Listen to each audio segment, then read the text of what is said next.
दोस्तों, दिल्ली के लोधी गार्डन में स्थित इंडिया इस्लामिक कल्चरल सेंटर एक ऐसा सेंटर है जो अपने आर्किटेक्चर, अपनी बिल्डिंग, अपनी सजावट और अपनी खूबसूरती के लिए पूरी दुनिया में जाना जाता है। बहुत सारे लोग इससे वाकिफ नहीं भी हैं, तो मैं ये बता दूं कि ये वो सेंटर है जहां पे तरह तरह के हर तरह के कल्चरल प्रोग्राम्स मुनक्किद किए जाते हैं।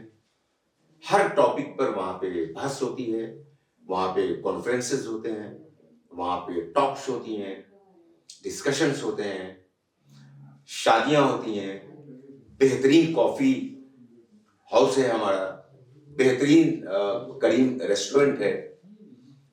तो ये तमाम पहचान है इंडिया इस्लामिक कल्चरल सेंटर की, जो लोधी रोड में स्थित है। इंडिया इस्लामिक कल्चरल सेंटर के बारे में कुछ जानने के लिए, कुछ सवालात पूछने के लिए आज हमने अपने स्टूडियो में दावत दी है मोहतरमा मुबीना अबरार को। मुबीना साहिबा, बहुत बहुत शुक्रिया, आप हमारे स्टूडियो में आई। हर आदमी का वक्त बहुत कीमती होता है और आपका भी है, लेकिन आपसे कुछ बहुत जरूरी बातें हमें जाननी है। बहुत सारी चीजें सुनने को मिल रही हैं, लेकिन मैं चाहता हूं कि आप अपनी जबान से, क्योंकि आप वहां की बहुत पुरानी मेंबर भी हैं, तो आप हमें बताएं कि दरअसल क्या हकीकत है। इस्लामिक सेंटर को आपने किस रूप में देखा? गंगा जमुनी तहजीब का एक मरकज हुआ करता था। मुशायरे, कवि सम्मेलन, cultural activities, grooming, personality developments and so many things, जिनको हम देखते थे कि वो वहाँ मुनक़िद होती थी और हम लोग बहुत एंजॉय करते थे, जाते थे। उस ज़माने में और आज के ज़माने में बहुत फ़र्क है। उस दौर में एक सुकून था वहाँ जाके अच्छा लगता था, फील होता था कि हम किसी ऐसी जगह आए हैं जहाँ प्राउड फील कर रहे हैं। लेकिन आज उसके हालात इस कदर, आज का मतलब कब से? आज का मतलब मैं कहूँगी 2023 मई से। अच्छा, ठीक है। क्योंकि जहाँ से mister Siraj Qureshi, the president of centre, 75 जैसे ही उन्होंने स्टेप लिया, वहाँ पर एक इश्तिहारबाजी होने लगी कि वो 75 साल के हो गए। एक बर्थडे किसी का होता है, हम लोग कॉन्ग्रेचुलेट करते हैं, वो दिन तो उनके लिए ऐसा आया कि कर्ज बन गया जी। लाइक लोग उनको जो है बिल्कुल एकदम ऐसा किक ऑफ करने लगे कि वहाँ पर उन्हें नहीं रहना चाहिए या कुछ भी। किसी भी फैमिली में, किसी भी सेंटर में, किसी भी इदारे में, कोई भी जब उसका स्टार्टिंग से उसके साथ जुड़ा हुआ है, जुड़ा हुआ होना ही काफी नहीं होता, उसके साथ उसकी क्या क्या उसने कुर्बानियां दी हैं, क्या क्या उसने वहां झेला है, पर्सनली उसके साथ बहुत कुछ किया है, उस शख्स ने उसको यहाँ तक लाया। एक तो मैं ये भी कहूँगी थोड़ा सा कि सिराज कुरैशी साहब जो है एक बहुत अच्छे इंसान है। एक अच्छा इंसान होना बहुत बड़ी बात होती है, और एक अच्छे इंसान में जरूरी नहीं कि कोई खामी नहीं होगी, कोई बुराई नहीं होगी और कुछ गलत नहीं कर सकता। तो शायद उनसे गलती ये हो गई कि उन्होंने अपने पैनल को नहीं पहचाना। उनके साथ जो उनके बिल्कुल कोलीग्स जो उनके साथ थे, उन्होंने ही उनके साथ ऐसा कर दिया, अब आप 75 के हो गए, आप 75 के हो गए। अच्छा, अच्छा।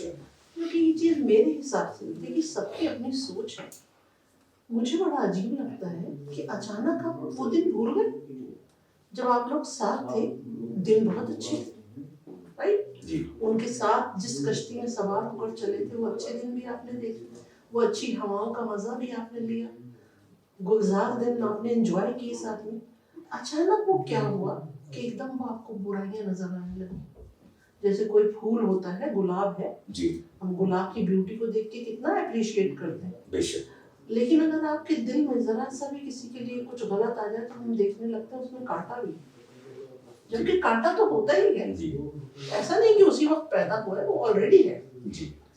नजरिया होता है, आपका नजरिया बदल गया। मैं किसी की यहाँ बुराई भी नहीं कर रही, लेकिन मुझे समझ में नहीं आता ऐसा क्यों। अगर ऐसा हो भी गया तो आप कहीं ना कहीं उन चीजों को बैठ के आपस में उसे सॉर्ट आउट कर सकते थे। कोई भी चीज परमानेंट नहीं होती। परमानेंट जब राज नहीं रहा किसी का, तो परमानेंट क्या चीज हो सकती है। तो जब दोस्ती परमानेंट नहीं थी तो दुश्मनी भी परमानेंट नहीं। इक्वेशंस बदलती हैं, मौसम बदलते हैं, हालात बदलते हैं, लोगों की दोस्तियां, रिश्तेदारियां। सबसे करीबी रिश्ते को देख लीजिए आप, हस्बैंड वाइफ की, उनके रिश्ते में भी खट्टा मीठापन होता है। इस तरह से दोस्ती में भी होता था। आप बैठ के बात करते हैं, लेकिन वहाँ बहुत गंदगी हो रही है। जब हमने ये देखा कि वहाँ एक ऑब्जर्वर आ गया, केस हो गया। केस किसने किया? तो केस के बारे में तो ये कहा जाता है कि सराज सर ने केस किया। देखिए जो बात है, अगर मान लीजिए आप मुझ पे केस कर रहे हैं तो मैं अपनी डिफेंस में कुछ तो करूंगी जी, या बैठ जाऊं? नहीं, डिफेंस करेंगे। हाँ इसी तरह से जब केस किया गया तो सिराज साहब ने डिफेंसिव तो होना ही था जी। आज पब्लिक उनको ये चाहती थी कि उन्हें लाएं। वो तो सिराज साहब में और मेरी पर्सनल बात हुई तो उनका मानना है वो तो आना ही नहीं चाहते, वो इस इलेक्शन में आना ही नहीं चाहते। ये सारी पॉलिटिक्स है कि एवरीबॉडी इज लुकिंग लाइक कि अब मैं नेक्स्ट प्रेसिडेंट। इस वजह से ये सारा खेल चल रहा है। अब वो कौन कौन है मैं उन्हें नहीं जानती, लेकिन ये जो एक लालच आ गया है ना, इसकी वजह से चीजें सामने से बहुत बुरी नजर आ रही है। अच्छा। इसमें कई लोगों ने कोशिश की बैठ के मसालहत कराने। सबसे पहले तो कोर्ट में जो जस्टिस थे उन्होंने 3 टाइम्स उनको बोला कि आप साथ बैठिए, इसको आप खुद ही हल करिए। बट वहाँ जो सिराज साहब एंड पार्टी थी वो मौजूद रहे हर बार, यानी 3 सीटिंग्स में वो लोग मौजूद थे। लेकिन जो दूसरी पार्टी 6 BOTs जो है वो लोग वहाँ नहीं आए। अच्छा। जिसको भी, जिस मेंबर को, जिस प्रेसिडेंट को, जिस टीम को अगर अपने सेंटर से प्यार होता तो वो जरूर कहते कि अच्छा मौका है कि हम इस बात को आपस में ही निपटा लें। जी, होता है ना, जी। घर की बात घर में ही रह जाती थी। कोर्ट कभी हर चीज का हल नहीं होता। कोर्ट है, बना है, कानून बना है, उसको आप जरूर एंजॉय करिए, उसमें जरूर जाइए, लेकिन हर जगह नहीं। और यहाँ तो मैं अभी भी आपसे कह रही हूँ, आपके सामने इस बात को कह रही हूँ कि कोर्ट के जरिए सब कुछ नहीं हो पाएगा। तो सराज साहब जाते हैं, उनसे मिलते हैं, उनसे पूछते हैं भाई तुम्हारी क्या शिकायत है, क्या गलती हमसे हुई है। मैं नाम लेती हूँ अपना, मेरे साथ बहुत सी लंबी लाइन पीछे थी।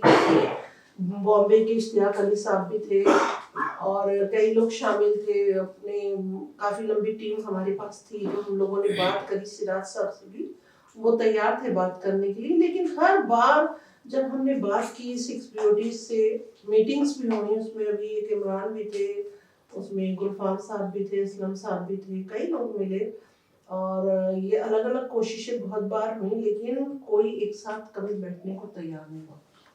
कमर साहब से, और जहाँ तक मुझे याद है आपको भी पता ही होगा कि कैसी कैसी कोशिशें हुई हैं हर बार कि हम लोगों ने चाहा कि हम लोग का जो प्यारा सेंटर है इसमें प्यारा वर्ड जुड़ा रहे जी, लेकिन शायद कुछ लोगों को ये मंजूर नहीं जी, जिसकी वजह से ये कहानी यहाँ तक आ रही है।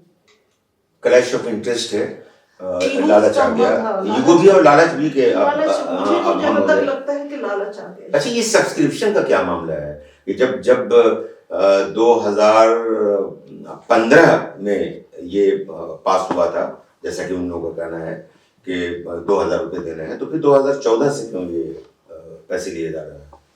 क्या मामला है, क्या ये पूरी कहानी क्या है? गलतफहमी हो रही है। मैं यहाँ पर 2-3 बातें इसके साथ जोड़ना चाहूंगी आपकी इजाजत के साथ। जी बिल्कुल। 2015 में से जस्टिस तलवंत सिंह मांग रहे हैं सब्सक्रिप्शन, और हमारे सेक्रेटरी मिस्टर अबरार अहमद साहब जो हैं वो एक एफिडेविट दे रहे हैं जिसमें वो कह रहे हैं कि 2016 से में ये मीटिंग हुई थी और अक्टूबर मंथ में जी, उसमें ये पास हुआ है। ठीक है। जितना मैं जानती हूँ, मैं इतनी पढ़ी लिखी नहीं हूँ, लेकिन जितना मैं समझ रही हूँ, अगर 2016 में वो पास हुआ था तो उस चीज को वहां से रजिस्टर ऑफिस जाने में, वहां से वापस जवाब आने में कहीं ना कहीं ये आगे 2017 लग ही जाते हैं। तो मैं नहीं समझ पा रही कि ये ऑनरेबल जस्टिस तलवंत सिंह जी कैसे 2015 से मांग रहे हैं। मेरे हिसाब से ये चीज गलत है जी। नंबर 1। और अगर हम बात करें सब्सक्रिप्शन की, सब्सक्रिप्शन अगर देखा जाए टोटल मिला के, जो मोटा मोटा दिमाग में मेरे आता है 70 लाख बनता होगा टोटल, जो भी जमा होगा एक साल का 2000 रुपए पर मंथ लेने के बाद, राइट? लेकिन पर ईयर, लेकिन जो हमारे यहाँ शादियां होती हैं, पार्टीज होती हैं, उसके लिए जो बुकिंग कराई जाती है लॉन की, वो बुकिंग अमाउंट सिर्फ मिलता है सेंटर की पॉकेट में। क्या आया? बुकिंग अमाउंट लॉन का, राइट? अब वहाँ मिस्टर कैटरर, मिस्टर डेकोरेटर, वो तो एंजॉय कर रहे हैं लोधी रोड को, लोअर पहन के और स्लीपर पहन के, और वहाँ पूरी फैमिली, पूरे मतलब अपनी टीम के साथ रह रहे हैं बाकायदा। अच्छा। और वहाँ बाकायदा उनके लिए खाना बन रहा होता है, ये चीज मैंने खुद देखी। अच्छा। And I was shocked, like हम तो कभी यहाँ रहे नहीं, हम तो एंजॉय ही नहीं कर पाए। हम मेंबर होके उस चीज से वंचित हैं। और देखिए, और ये अगर वो कमा रहा है कैटरर, उससे कम 13 करोड़, अगर उस 13 में से 3 भी सेंटर को मिले, तो क्या इस 70 लाख की जरूरत है? जो मेंबर ऑलरेडी पे करके मेंबर बना है, हाँ।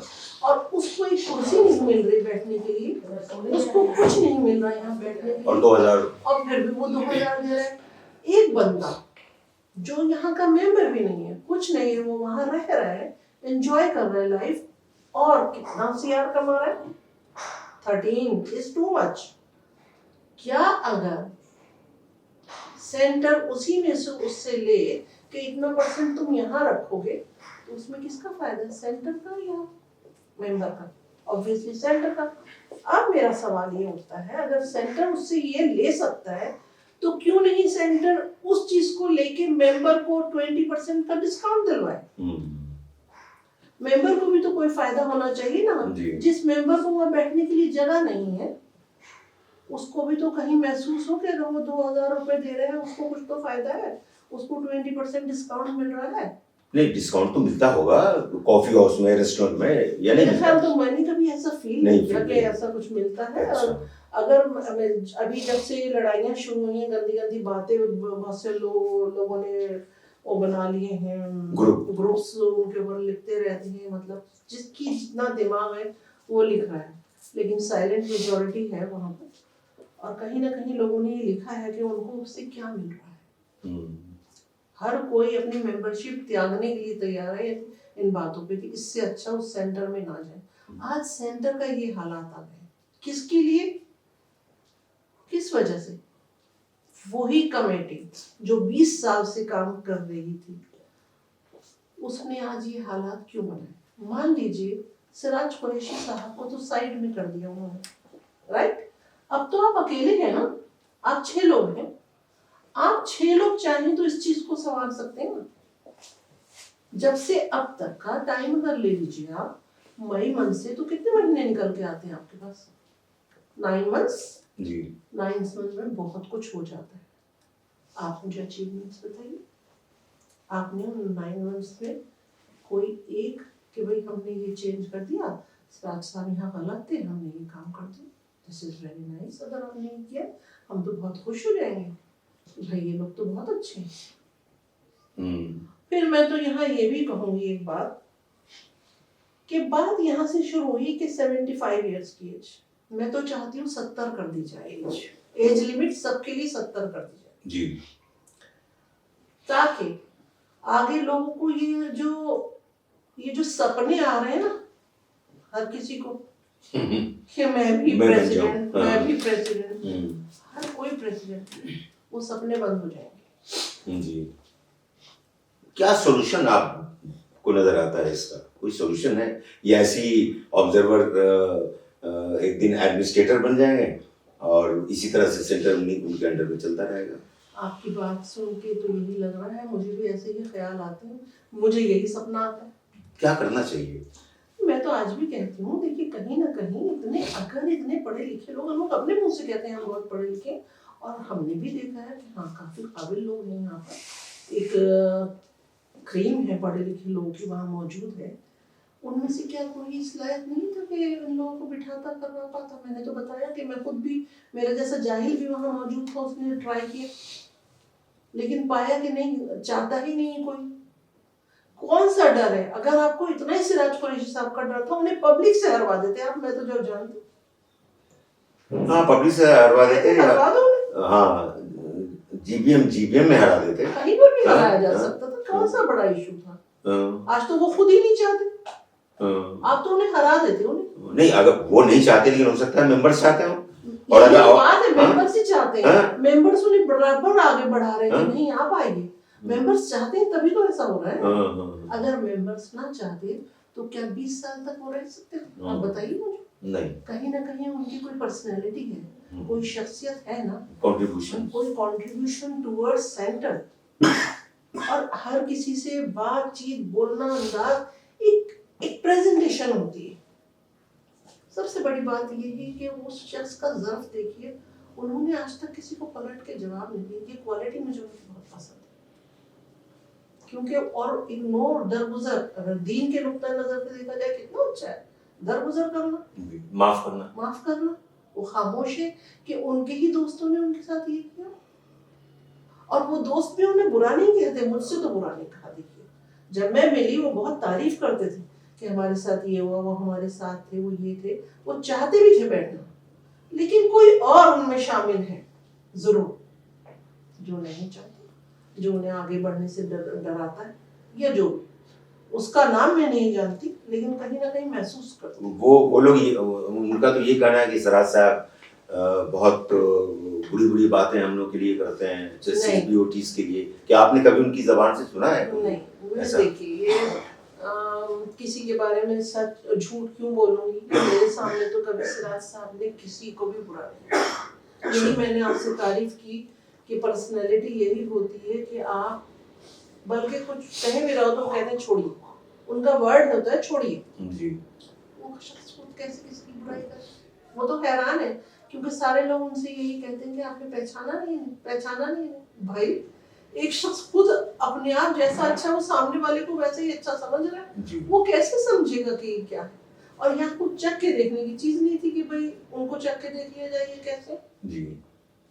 बहुत सी चीजें होती हैं, मतलब ये कि वो पहचान नहीं सके और फिर नुकसान हुआ। एनीवे, आपको नहीं लगता कि कोर्ट से बाहर कोई इसका हल निकल सकता है? वसालियत जी, आज भी यही कहती हूँ जी कि कोशिश करनी चाहिए सबको मिलके। वो मेंबर्स जो आज घर पर बैठे हुए हैं, पढ़ रहे हैं, साइलेंट मेजॉरिटी में हैं, कल हो सकता है वो इलेक्शन लड़ने आ जाए जी। मेरा कहना ये है, अगर आप इलेक्शन लड़ना आना चाहते हैं तब भी, नहीं आना चाहते तब भी, अपनी जिम्मेदारी को पहचानें, और आप में अगर ये एबिलिटी है, ये करवा सकते हैं तो आइए और आके कोशिश करिए कि सेंटर इस वक्त जिस मुश्किल दौर से गुजर रहा है उसमें उसकी मदद करें। इन सब को बिठाकर इस केस को खत्म कराया जाए जी। इस केस में कोई दम नहीं है, ये चलता ही रहेगा, और जैसा आपने कहा वही होने वाला है। तो हम सब की मिल के कोशिश ये होनी चाहिए कि किसी तरह इसका हल यही निकाला जाए कि आओ साथ बैठ के बात करते हैं। बहुत बहुत शुक्रिया मुबीना जी। दोस्तों, अभी मैं बात कर रहा था मोहतरमा मुबीना अबरार से, और इनकी बातचीत से ये अंदाज़ा लगा है और ये अक्स किया हमने कि ये चाहती हैं कि कोर्ट से कोई फैसला होने वाला नहीं है, और हम लोग को कोशिश ये करना चाहिए, एक बार और कोशिश करना चाहिए, बल्कि 10 बार और कोशिश करना चाहिए कि मुसाहलियत और डायलॉग के ज़रिए कोई इसका हल निकले। ये इनका मानना है। बहुत बहुत शुक्रिया आपका, आप यहाँ तशरीफ़ लाए और आपने जो इस्लामिक सेंटर के बारे में आपके जो नज़रियात थे उसको आपने यहाँ पे रखा। और हम चाहते हैं आप जिस तरह से चाहती हैं कि इसका हल निकले और इस्लामिक सेंटर जिस बहरान से गुजर रहा है उस बहरान से बाहर निकल जाए और उसमें आपको कामयाबी मिले। बहुत बहुत शुक्रिया आपका। Thank you. Thank you.